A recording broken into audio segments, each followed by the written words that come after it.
Section 4, Source Control and Team Explorer. In this video, we're going to be looking at using the Git tools that are included with Visual Studio 2019. In order to access the Git tools, you will need to go to the Team Explorer window. You'll notice that there are Azure DevOps and GitHub integrations for any Git repositories you may have in either system. And along with the normal features that you would expect to see there, you'll see some more fine-grained control over Git configuration settings, both at the global level and at the repository level. Let's get to it and take a look at the new features for the Git tools in Visual Studio 2019.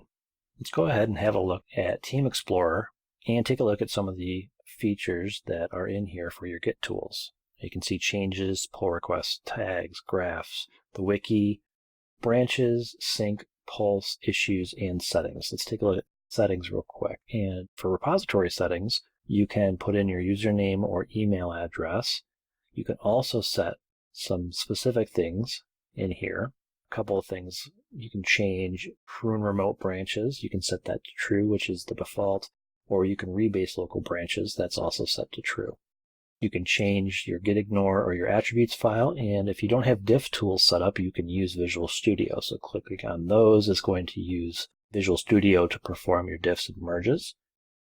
And if we want to change the remote, for example, if we want to change this over to my copy in GitHub, we can simply update the origin URLs, and this will take care of repointing the repo from the original version to the forked version.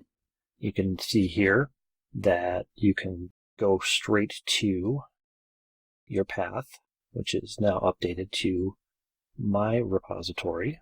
You can perform your sync operations from here, so pull or fetch. Now that we have that pulled down, we can take another look at our branches. So if we go to manage branches, you can see locally we have master, but on the remote we've got a couple of different branches out here. You can merge, rebase, or perform more actions, such as opening the command prompt, and this will put you into the directory where you need to be for your Git operations in the command line.